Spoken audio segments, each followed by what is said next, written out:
प्रिय विद्यार्थियों, नमस्ते। संस्कृत की ऑनलाइन अध्ययन श्रृंखला में आपका स्वागत है। मैं डॉक्टर सत्यमुदिता स्नेही, सहायक आचार्य संस्कृत, आज आपके सम्मुख एक बार पुनः उपस्थित हूँ। हम किरातार्जुनीयम महाकाव्य के प्रथम सर्ग का अध्ययन कर रहे हैं। इसके क्रम में हमने 27 पद्य पढ़ लिए हैं। आज हम 28, 29, 30 इन 3 पद्यों का अध्ययन करेंगे।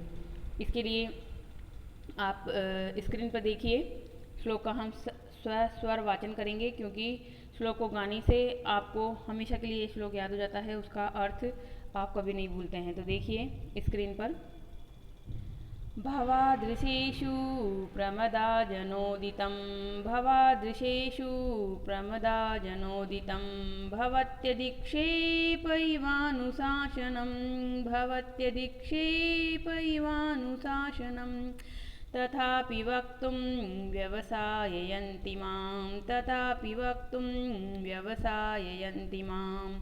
निरस्तनारी समया दुरादय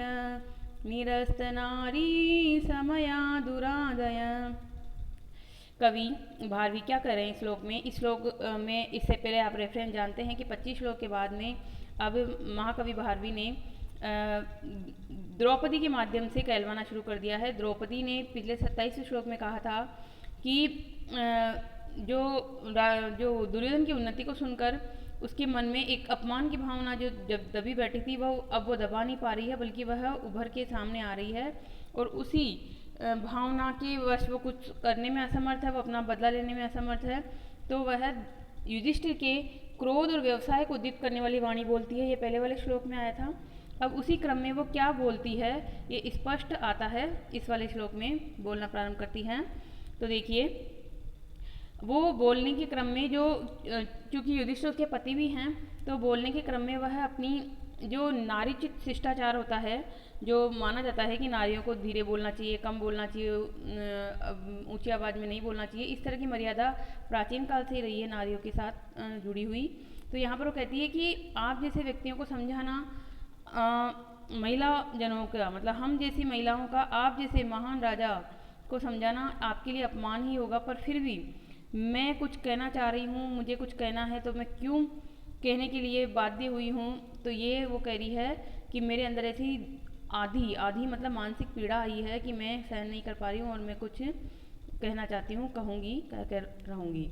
तो देखिए, आप अन्वय को देखिए, भवादृशेषु प्रमदा जन उदितम।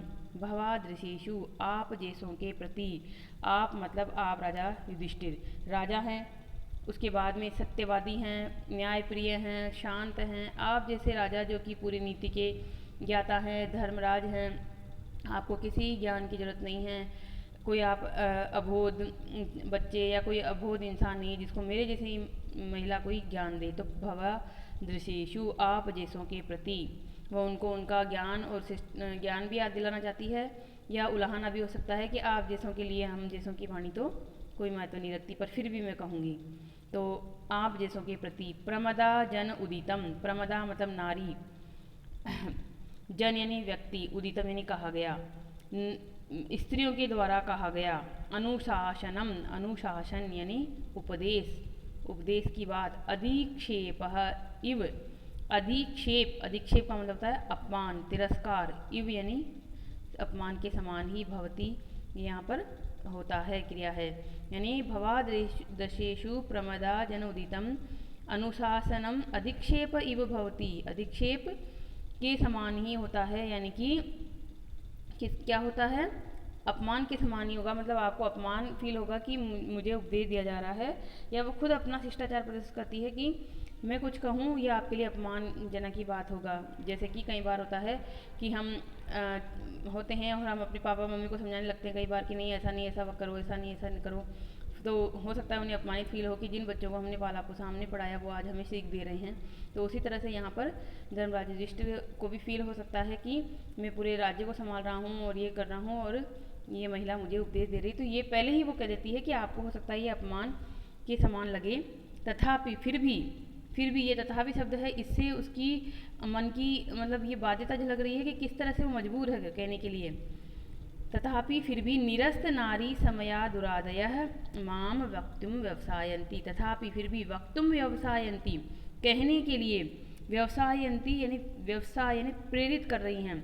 कौन प्रेरित कर रही हैं? दुर आदय है, बुरी आदियाँ। आदि और व्याधि दो चीज़ें आपको पता है। आदि मतलब मानसिक पीड़ा और व्याधि मतलब शारीरिक पीड़ा के साथ मानसिक पीड़ा तो होती है। तो आप हमेशा के लिए इसको याद रख लीजिए। हिंदी में आदि और व्याधि का अंतर भी पूछा जाता है। आदि मतलब मानसिक पीड़ा, ध धनुष वाला होगा आधि, और व्याधि वी प्लस आधि, विशेष आधि जो होती है, यानी कि जिसमें शारीरिक पीड़ा तो मेन है और मानसिक तो होगी। जैसे बुखार आता है तो शरीर में बुखार आता है, पर बुखार के साथ मन भी तड़पता रहता है। तो व्याधि को आप याद रखेंगे। व्याधि में दो चीज़ें शामिल हो जाती है, शारीरिक भी मानसिक भी, और आधि में केवल मानसिक पीड़ा होती है। जैसे कई बार दुख फील होता है हमें कि ये हो गया, वो हो गया, कुछ नुकसान हो गया, इस टाइप का, तो वो आदि होती है। तो ये माम यानी मुझको, मुझको मतलब द्रौपदी अपने लिए कह रही है कि मुझको प्रेरित कर रही हैं। अब वो जो दुरादयाँ हैं, वो दुष्ट व्याधियाँ हैं, वो कैसी हैं? निरस्त नारी समया, निरस्त ने निरस्त कर दी है, हटा दिया है जिसने। नारी यानी नारी के समया यानी कि सदाचार यानी कि शालीनता। नारी चित, नारी के लिए उचित जो सदाचार शालीनता है उसको समाप्त कर देने वाली दुरादय है। दुरादयों का विशेषण है ये। व्याधि नहीं, सॉरी, आदि। आदि यहाँ पर यानी मानसिक पीड़ाएं। ऐसी क्यों मानसिक पीड़ाएं क्यों हैं द्रौपदी को? आपको पता है कि द्रौपदी का अपमान हुआ था, और जो कहते हैं कि जो शारीरिक घाव होते हैं वो तो भर जाते हैं, पर शब्दों के बाण कभी नहीं भरते हैं। तो उसे वेश्या कहा गया था, उसका बाल पकड़ के उसको खींच कर लाया गया था, उसके बाद में उसका चीरहरण किया गया था। इस तरह का जो अपमान था उसको बहुत फील होता है। और ये पहले तो दबा हुआ था, पर जब वनेचर ने आके सारा वृत्तांत बताया युधिष्ठिर को, तो युधिष्ठिर तो अकेले में सुना था उसको, परंतु युधिष्ठिर ने अपने भाइयों के साथ और द्रौपदी के भवन में, पिछले वाले श्लोक में भी आया था कि कृष्णा सदनम प्रविशे, कृष्णा के सदन में यानी द्रौपदी के भवन में प्रवेश करके ही उन्होंने सारी बातें बताई है। यानी कि वो द्रौपदी को भी सारी बात बताना चाहते हैं, छुपाना कुछ नहीं चाहते कि क्या हो रहा है। नहीं तो चाहते तो ये भी हो सकता था युधिष्ठिर केवल चारों भाइयों को ही बात बताते कि वहाँ दुर्योधन के राज में क्या हो रहा है, परंतु वो पत्नी को अर्धांगिनी मानते हैं और इसलिए उसको अपने सारी सुख दुख में, अपने सारे बातों में शामिल करते हैं। तो इस प्रकार से ये युधिष्ठिर की भी एक अच्छाई है, और द्रौपदी की अच्छाई है कि वो अपने पति के प्रति कुछ कहना नहीं चाहती, उनको अपमानित कराना नहीं चाहती, पर फिर भी वो इतनी दुखी है कि वो कहने के लिए मजबूर है। तो यही आपको देखिए अनुवाद में अपनी विवशता, ये विवशता शब्द हम संस्कृत में कहेंगे, विवशता हम नॉर्मल बोलचाल की भाषा में कहते हैं मजबूरी। तो अपनी व्यवस्था प्रकट करती हुई द्रौपदी कहती है, यद्यपि आप जैसों के सम्मुख स्त्री जन के द्वारा कहा हुआ उपदेश वचन तिरस्कार की तरह होता है, तो भी जिनसे स्त्रियों के योग्य आचार दूर हो गए हैं, ऐसी मानसिक पीड़ाएं, मानसिक पीड़ाओं की ये विशेषता है। निरस्त नारी समया दुरादय है, समाप्त कर देने वाली दुरादय है, यानी कि मानसिक पीड़ाएं मुझे कहने को प्रेरित कर रही हैं। तो यहाँ पर यह है वंशज छंद है, उपमालंकार है। उपमालंकार कहाँ पर हुआ इसमें? तो अनुशासनम अधिक्षेप इव भवति, अनुशासन उपदेश के समान ही होता है, यानी कि इव समान, समान अर्थ में हो गया। ग्रामर देख लीजिए। प्रमदा शब्द के लिए स्त्री आया, तो स्त्री कैसे उसकी व्युत्पत्ति हुई? तो प्रमदम करोति इति प्रमदयति, प्रमदयति इति प्रमदा। प्रमद यानी कि प्रसन्नता करती है वह प्रमद, प्रमदयति, और प्रमदयति इति प्रमदा। तो स्त्रियों को प्रमदा भी कहा जाता है।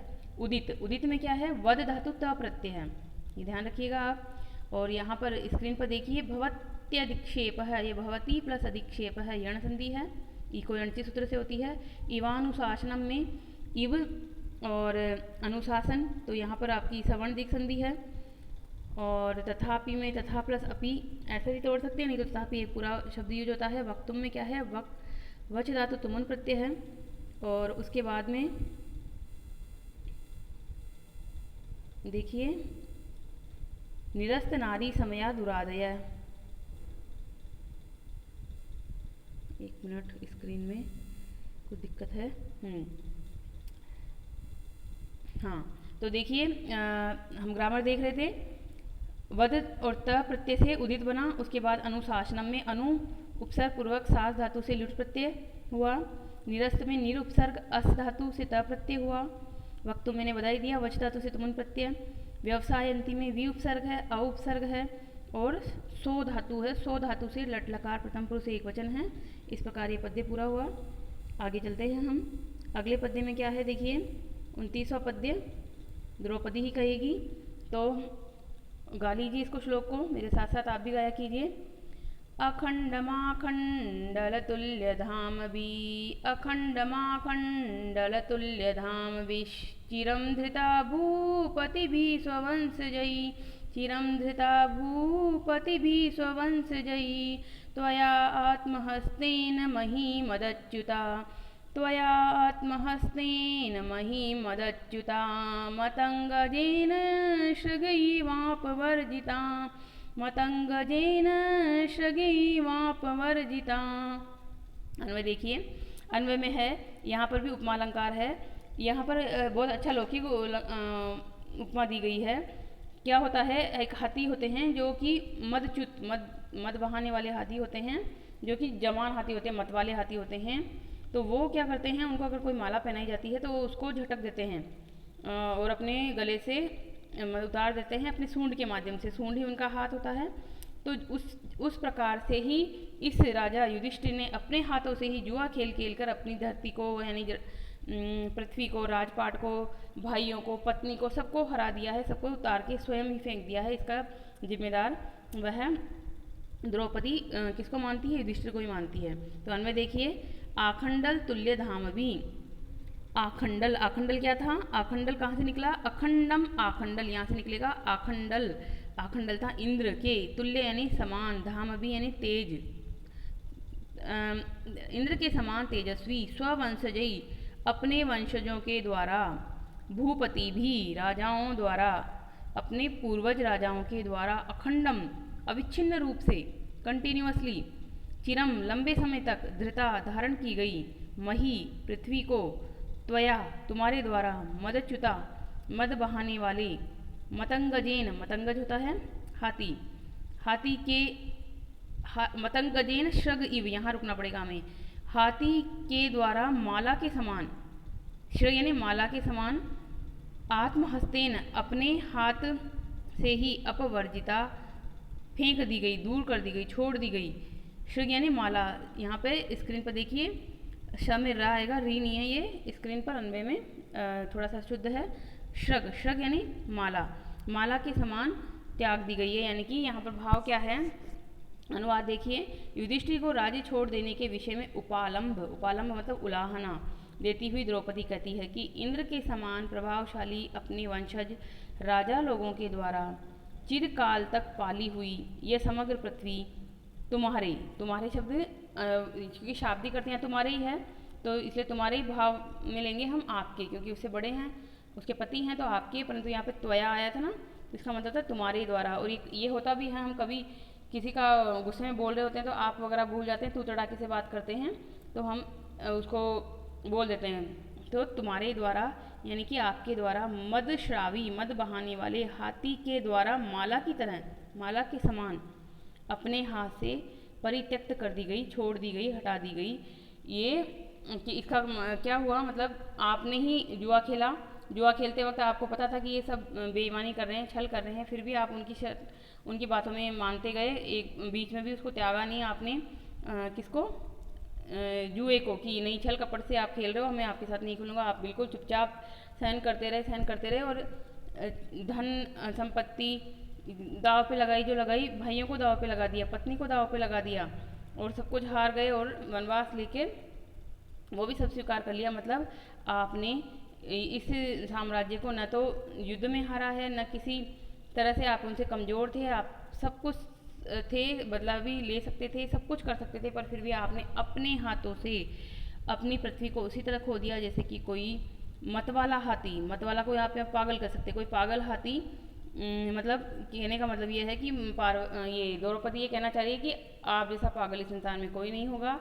ये वो कौन है कहने वाली है वो द्रुपद आत्मजा, द्रुपद की कन्या, पति के को भले ही ना कहे वो, परंतु अपने स्वाभिमान की रक्षा करने वाली सत्राणी है वो, राजा की पुत्री राजकुमारी है, इसलिए वो इस तरह का बोल रही है। वंशस्थ यहाँ छंद है। और इस पद्य में मही की उपमा, मही मतलब पृथ्वी की उपमा शक से दी गई है, अतः उपमा अलंकार है। ग्रामर देखिए, ग्रामर आपके लिए जरूरी होती है, व्याकरणात्मक टिप्पणी आती है कई बार। तो अखंड आखंडल, देखो एक और अलंकार आपको दिख जाएगा। एक अलंकार तो उपमा देखी क्या, अखंडम आखंडल, खंड खंड शब्द है तो अनुप्रास अलंकार है। अनुप्रास अलंकार को खोजने की कोशिश तो आप खुद ही कीजिए। किसी अलंकार में अगर मैं किसी श्लोक में अगर मैं कोई अलंकार ना बताऊं तो आप खुद सोचिए कि क्या वहाँ कोई अलंकार हो सकता है, और सबसे आसान अलंकार है अनुप्रास अलंकार को खोजना। तो खंड और खंड यहाँ पे आपको अनुप्रास मिल जाएगा। नीचे वाली लाइन पे आइए, मही मदच्युता मतंगजेन, म 3 बार कंटिन्यूसली माँ आ गया तो आपका ये यहाँ पर भी अनुप्रास अलंकार हो गया। अब ग्रामर पे चलिए, देखिए ग्रामर में आपको क्या दिखेगा, वंशज, वंशज शब्द दिखा। वंशज में क्या है, जन धातु है, जन धातु से बना है आपका ड प्रत्यय लगकर ये वंशज शब्द। ये होता है एक सूत्र सप्तम्यार जनेर ड, उसे ड प्रत्यय होता है, जान लोगे आप धीरे धीरे। अखंड, अखंड में क्या है, न खंडम इति अखंडम। अखंड शब्द यहाँ किस अर्थ में आया था कि जैसे होता है राजपाट क्रम से मिलता है, पहले बड़े पुत्र को मिला, फिर बड़े पुत्र के बाद उसके पुत्र को मिलता है, फिर पौत्र को मिलता है, क्रम से मिलता है, चाचा को और चाचा के पुत्रों को नहीं मिलता है। तो यहाँ पर भी यही था कि आपके ही वंशज, मतलब चाचा वगैरह के भी होते हैं वंशज, पर बिल्कुल सीधे वंशज नहीं होते हैं वो। तो ये कहना चाह रही है कि क्रम से प्राप्त किया था, कभी कोई ये श्रृंखला नहीं टूटी थी, और आज आपकी वजह से ये श्रृंखला टूट गई है। 13 वर्षों के लिए आपसे आपका राजपाट छिन गया है। तो अखंड शब्द का ये मतलब है। फिर मतंगज, मतंगज में क्या है, हाथी है, मतंगात जायते इति मतंगज, तेन मतंगजेन उपपद समास है। इसमें भी मतंग प्लस जन धातु से ड प्रत्यय है और मतंगज बना है, यानी कि जिसमें भी ज पीछे होता है, वंशज, मतंगज, पंकज, आत्मज, इस तरह के शब्दों में ड प्रत्यय होता है। फिर देखिए अपवर्जिता, अपवर्जिता में क्या है, अप उपसर्ग है, वृज धातु है, त प्रत्यय है और स्त्रीलिंग में उसको टाप कर दिया गया है। अब आगे चलते हैं हम अगले पद्य में। अगला पद्य क्या कहता है, देखिए अगला पद्य बहुत इंपॉर्टेंट है एग्जाम के लिए, आपके लिए 30वां पद्य, और ये इसमें जीवन का सार भी है आपका कि आपको किसी के प्रति कैसी नीति अपनानी चाहिए। जैसे कहते हैं ना कि दुष्ट लोगों के प्रति दुष्टता की नीति ही अपनानी चाहिए। सटे साट्यम समाचरित, संस्कृत में एक कोटेशन होती है, यानी कि शट यानी कि दुष्टों के साथ दुष्टता ही अपनानी चाहिए, शटों के साथ शटता ही करनी चाहिए। या फिर जैसे लोहे को लोहा ही काटता है, ये आपने सुना होगा, और या जैसे को तैसा, ये भी सुना होगा। तो वो वाले भाव आज इस श्लोक में है और ये एग्जाम के लिए बहुत इंपॉर्टेंट है। आपकी कॉपी में जहाँ पे नोट्स उतार रहे होंगे वहाँ पे लिख लेना, वेरी वेरी इंपॉर्टेंट। अन्वय पे देखिए, अन्वय पे नहीं, पहले इसका हम गायन करेंगे।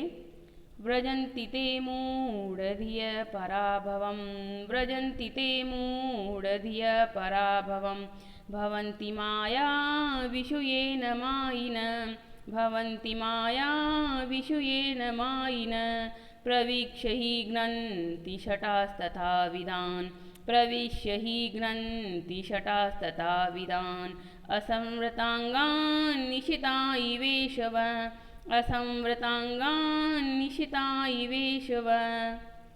तो देखिए इसमें जो पहली लाइन है वो एक सुक्ति है, सुक्ति का भी अपने आप में अर्थ है। सुक्ति का अर्थ होने, सुक्ति होने से अर्थांतर न्यास अलंकार है, आप जानते ही हैं, और उपमा अलंकार भी मिलेगा आपको इसमें।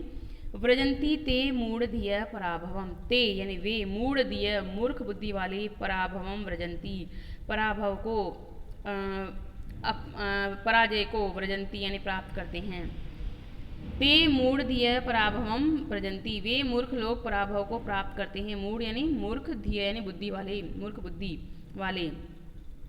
भवंती मायावीषु ये न मायिन, ये जो मायावीषु मायावी लोगों के प्रति, छल या कपटी लोगों के प्रति, माया मायिन है, माया का छल कपट का सहारा, न भवंती नहीं लेते हैं, नहीं करते हैं। मायावियों के प्रति जो मायावी नहीं होते हैं, ये तो शाब्दिक अर्थ हुआ, यानी कि छल कपट का आचरण करने वालों के प्रति छल कपट का आचरण नहीं करते हैं। ते मूढ़ धिय पराभवम व्रजंती, वे मूर्ख लोग पराजय को प्राप्त करते हैं।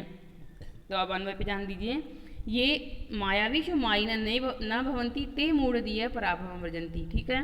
अब इसकी उपमा किससे, शरीर पर जब हम कवच वगैरह नहीं पहन के रखते हैं और उसी स्थिति में अगर हम युद्ध में कूद पड़े तो जो शत्रु के बाण हैं, तीखे बाण हैं, वो आपके शरीर को भेदते हुए आपके प्राण ले लेंगे। उसी प्रकार से जो मूर्ख लोग मायावी लोगों के प्रति माया का आचरण नहीं करते हैं, उनके साथ भी ऐसा ही होता है कि वो नष्ट हो जाते हैं शत्रु के हाथों। तो ही निश्चित रूप से निशिता ईशवः, निशिता का क्या मतलब है यहाँ पे? तीखे। ईशव यानी बाण, ईशु ईशवः बाण बहुवचन में है ये। ही निश्चित रूप से निशिता ईशव तीखे बाण, असमृत अंगान, असमृत अंगान कहाँ से खुला? सटाह तथा विदान न हलंत असमृत अंगान, अंगान मतलब अंगों को, अंग कैसे हैं? असमृत, ढके हुए नहीं हैं, यानी कवच आदि उसके ऊपर नहीं रखे हुए, कवच आदि से असुरक्षित। अंगान यानी अंगों को, यानी शरीर को। फिर आगे देखिए, इव समान, शटाह, शटाह यानी दुष्ट लोग, तथा विदान उस प्रकार के, प्रविश्य उस प्रकार से, प्रविश्य प्रवेश करके, घनंती मार डालते हैं, खत्म कर देते हैं। तथा विधान प्रविश्य, किस में प्रवेश करके? शरीर में। शरीर दो चीज़ें यहाँ पे दो तरह से इसका अर्थ लेना पड़ेगा कि राजांगों से की रक्षा न करने वाले, यानी राज्य की बहुत अच्छी तरह से रक्षा नहीं की जाती है, तो जिस प्रकार से राज्य को छीन लेता है कोई शत्रु, उसी प्रकार से शरीर के ऊपर हम कवच वगैरह ना पहने, योद्धा के लिए कहा जा रहा है, और वो कवच वगैरह ना पहन के युद्ध में उतर जाए, तो उस स्थिति में जो शत्रु के वाहन है उसके शरीर में प्रवेश करके, तथा विधान यानी उसी प्रकार से प्रवेश करके घनंती से मार देते हैं। हन धातु से है इसमें बहुवचन में, हंति ही हतः घनंती ऐसे रूप चलता है, तो घनंती हन धातु से प्रथम पुरुष बहुवचन में बनता है, यानी मार डालते हैं। तो अब अनुवाद को पढ़िए, कुछ शब्द आपको टफ लगे तो मैं यही बताती हुई चलती हूँ। छल कपट करने में लगे हुए दुर्योधन आदि के साथ वैसा ही व्यवहार करने के लिए द्रौपदी युधिष्ठिर को प्रेरित करती है। युधिष्ठिर पढ़ना, आप इसको युधिष्ठिर मत पढ़ना, कई बार युधिष्ठिर पढ़ते हैं लोग, दोनों जगह मात्रा है, छोटी की मात्रा। युधिष्ठिर को प्रेरित करती हैं, क्या करती हैं? जो कपट का व्यवहार करने वालों के साथ कपट का व्यवहार नहीं करते हैं, वे मंद बुद्धि भोले व्यक्ति, यहाँ भोले कहा, भोला शब्द थोड़ा ना समझ इस तरह से आता है, बल्कि कहना चाहिए था वे मंद बुद्धि मूर्ख व्यक्ति पराभव प्राप्त करते हैं। तीक्ष्ण बाण जिस तरह कवच आदि लिखा हुआ है, कवच आदि से असुरक्षित शरीर वालों के अंदर घुसकर प्राण ले लेते हैं, उसी तरह धूर्त यानी शट शब्द आया था इसमें, शटाह, ये बहुवचन में है ये भी, शटाह। तो धूर्त उन भोले व्यक्तियों के अंदर प्रवेश करके उन्हें मार डालते हैं, यानी कि भेद ले लेते हैं वो और उन्हें मार डालते हैं। वंशज यहाँ छंद है, अर्थांतर न्यास अलंकार है, क्योंकि ऊपर वाली लाइन सुक्ति है। सुक्ति का अलग से मीनिंग पूछा जाता है आपके एग्जामों में कि यह सुक्ति किसने किसको कही है, इस सुक्ति का क्या मीनिंग है, यहाँ पे पूछा जाता है। उपमा अलंकार कहाँ पर आया? उपमा अलंकार आया इसमें असमृत अंगान इव, खुले हुए अंगों वाले, यानी कवच आदि से असुरक्षित शरीर वालों के समान, ये हुआ। उसके बाद आप ग्रामर देखिए, मूढ़ धिय शब्द कैसे बना? मूढ़ा धी, ये शाम ते मूढ़ धिय है, बुद्धि शब्द में भी धी शब्द पीछे की तरफ है, तो धी मतलब बुद्धि कहें तो भी बुद्धि, और धी यानी भी बुद्धि। तो मूढ़ा धी ये शाम ते मूढ़ धिय है, बहुब्री समास है। और मूढ़ शब्द कुछ कैसे बना? मूढ़ धातु से त प्रत्यय लगकर बनता है मूढ़। निशिता में क्या है? नी उपसर्ग है, शो धातु से त प्रत्यय है। उसके बाद पे समृत मतलब सम उपसर्ग व्री धातु त प्रत्यय।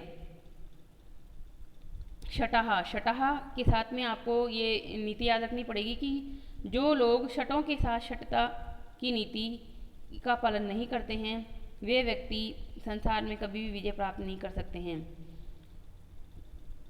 दुष्ट लोग उनकी उस दुष्टता का, भोलेपन का फायदा उठाकर हमेशा उन्हें हराते रहते हैं, और इसी की वजह से वो दुखी होते हैं, दुख भोगते हैं। यहाँ पे द्रौपदी यही कहना चाह रही है कि आपके दुख का कारण वो दुर्योधन नहीं है, बल्कि आपके दुख का कारण है कि आपने उस दुष्ट के प्रति, उस कपटी के प्रति कपट का आचरण नहीं किया।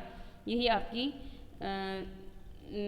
इसका दुख का कारण है, क्योंकि संसार में दुष्ट और कपटी लोग तो होते ही हैं, तो जैसे को तैसा वाला अपनाना चाहिए था, ये कहना है द्रौपदी का। तो हम पढ़े थे, हाँ आपको मैं ग्रामर बता रही थी। प्रविश्य देखो, प्रविश्य में क्या है? प्र उपसर्ग विष धातु ल्यप प्रत्यय हैं। घ्रंति हो ही गया हन धातु से, प्रथम पुरुष बहुवचन। षटः तथा विधान असमृतंगान निशिता इवेशवः, इव प्लस ईशवः, यहाँ पर है गुण संधि। इव समान ईशव यानी बाण, लास्ट वाले शब्द में आपको खोलना है। तो आप विभक्ति और संधि समास प्रत्यय जितना आपको आए उतना 3-4 व्याकरणात्मक टिप्पणी जरूर लिखनी चाहिए आपको। और इस प्रकार से हमारा ये पद्य पूरा हुआ। ये बहुत इंपॉर्टेंट पद्य है, रोज रिवाइज कीजिए और इसी क्रम में हम आगे पढ़ेंगे। कल फिर मिलेंगे। धन्यवाद।